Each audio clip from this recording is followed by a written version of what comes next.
And today, following through on this review, I want to set out 3 fundamental changes that we're going to deliver. First, we are moving to warfighting readiness as the central purpose of our armed forces.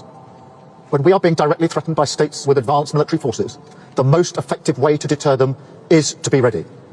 And frankly, to show them that we're ready, to deliver peace through strength. Now, Britain has the finest servicemen and women in the world. We're showing them the respect that they deserve by delivering the biggest armed forces pay rise in 20 years, and by pledging today that we will end the hollowing out of our armed forces.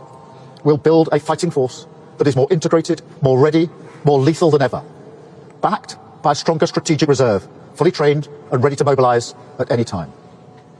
Second, everything we do will add to the strength of NATO.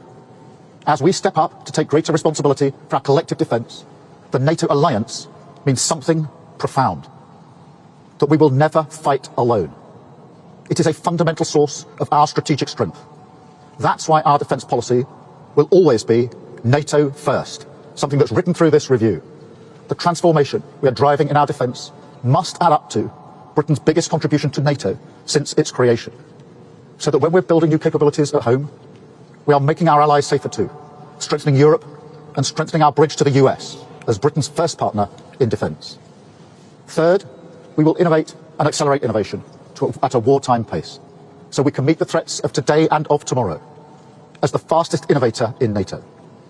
Now, this doesn't mean replacing people or hardware. Quite the opposite. It means learning the lessons of Ukraine, which I've discussed many times with President Zelensky, to ensure that every capability we have works seamlessly together. Drones, destroyers, AI, aircraft, each different branch of our armed services fully integrated to create an army which is 10 times more lethal by 2035. And in delivering all of this, we are more ambitious than ever for the change it can bring. To deliver not just security for our country, but renewal too. After the Cold War, many nations cut defence spending, freeing up public funds, creating what was called a peace dividend, which people felt in their public services and in the quality of their lives.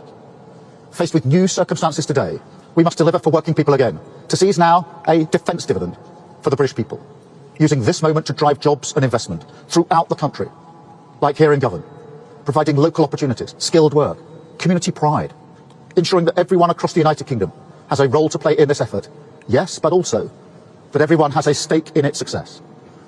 I want to spell this out very simply. To achieve this, we're going to use this investment and this once-in-a-generation reform to drive renewal up and down the nation, creating new jobs, creating skills and opportunity, driving huge growth in industrial capacity.